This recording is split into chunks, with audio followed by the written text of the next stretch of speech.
அண்மைச் செய்தி. சட்டமன்ற தேர்தல் பயத்தில் இரவோடு இரவாக 5,000 ரூபாயை திமுக அரசு விடுவித்துள்ளதாக எடப்பாடி பழனிசாமி திமுக அரசின் மீது விமர்சனம் வைத்திருக்கிறார்.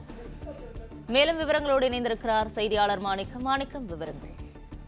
சட்டமன்றத்தில் எதிர்க்கட்சித் தலைவர் எடப்பாடி பழனிசாமி உரையாற்றி வருகிறார். அது தமிழ்நாட்டு அரசினுடைய இடைக்கால பட்ஜெட் மீதான பொது விவாதம் நடைபெற்று வருகிறது. இந்த விவாதத்தில் அவர் பேசக்கூடிய ஒவ்வொரு கேள்விகளுக்கும், அவர் பேசக்கூடிய ஒவ்வொரு விமர்சனங்களுக்கு, வைக்கக்கூடிய குற்றச்சாட்டு விமர்சனத்திற்கும் அமைச்சர் தரப்பு விளக்கம் கொடுத்து வருகிறது. இந்த சூழல்ல தற்பொழுது தமிழ்நாடு அரசின் சார்பில் மகளிர் உரிமை தொகைக்காக 5,000 ரூபாய் விடுவிக்கப்பட்டது தொடர்பாக ஒரு குற்றச்சாட்டையும் விமர்சனத்தையும் எதிர்க்கட்சித் தலைவர் முன்வைத்திருக்கிறார்.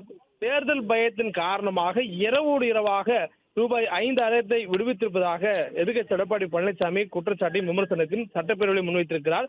சட்டமன்ற தேர்தல் வரக்கூடிய சூழல்ல மகளிருடைய வாக்குகளை குறிவைத்து தேர்தலுடைய பயத்தின் காரணமாகவே இரவோடு இரவாக 5,000 ரூபாயை திமுக அரசு விடுவித்திருப்பதாக எதிர்க்கட்சி எடப்பாடி பழனிசாமி குற்றம் சாட்டியிருக்கிறார். குறிப்பாக கற்பனையான காரணத்தை கூறி ஒரு 5,000 விடுவித்திருப்பதாக தெரிவித்திருக்கிறார். எதிர்க்கட்சிகள் மற்றும் மத்திய அரசு இருக்கக்கூடிய பாஜக உள்ளிட்டவெல்லாம் திட்டமிட்டு சதி செய்து தமிழ்நாட்டிற்கு இருக்கக்கூடிய மகளிர் உரிமை தொகையினை தேர்தல் காலங்களில் நிறுத்துவதாக ஆளும் தரப்பில் இருக்கக்கூடிய குற்றச்சாட்டை முன்வைத்து இந்த 5,000 ரூபாய் விடுவிப்பதாக முதலமைச்சர் தெரிவித்திருந்தார்.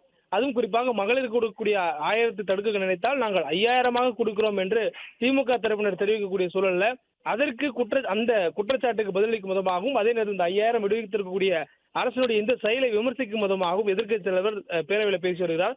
இந்த 5,000 கொடுப்பதற்காக ஆளும் கட்சியான திமுக சொல்லியிருக்கக்கூடிய இந்த காரணம் என்பது ஒரு கற்பனையான காரணம் எனவும், மகளிருக்கான கொடுக்கக்கூடிய இந்த 1000 ரூபாய் உரிமை தொகையை எதிர்கட்சிகள் தடுப்பு நினைத்ததாக சொல்லக்கூடியது ஒரு கற்பனை எனவும் தெரிவித்திருக்கிறார்.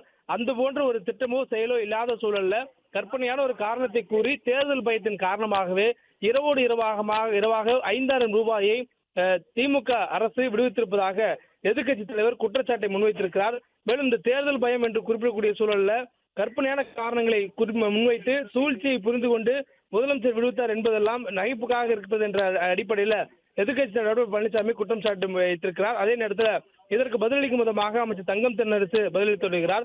கற்பனையான காரணங்கள் அல்ல, சூழ்ச்சியை புரிந்து கொண்டோம். இது தேர்தல் நேரங்களில் திடீரென்று இதுபோல் முடக்கப்படக்கூடிய சூழலில் இதுபோன்ற மகளிருக்கு மாதந்தாரம் உதவக்கூடிய அந்த தொகையான மகளிர் உரிமை தொகையை கொடுக்க முடியாத சூழல் ஏற்பட்டுவிடக் கூடாது என்பதனால் அந்த சூழ்ச்சியை புரிந்து கொண்டு முதலமைச்சர்கள் முன்கூட்டியே ரூபாய் 5,000 விடுவித்ததாக எதிர்க்கட்சி தலைவர் எடப்பாடி பழனிசாமியுடைய குற்றச்சாட்டுக்கு நிதியமைச்சர் தங்கம் தென்னரசு பதிலளித்திருக்கிறார். பிளே ஸ்டோர் மற்றும் ஆப் ஸ்டோரில் இருந்து பாலிமர் செயலியை QR கோடு மூலம் பதிவிறக்கம் செய்யுங்கள். செய்திகளை உடனுக்குடன் பெறுங்கள்.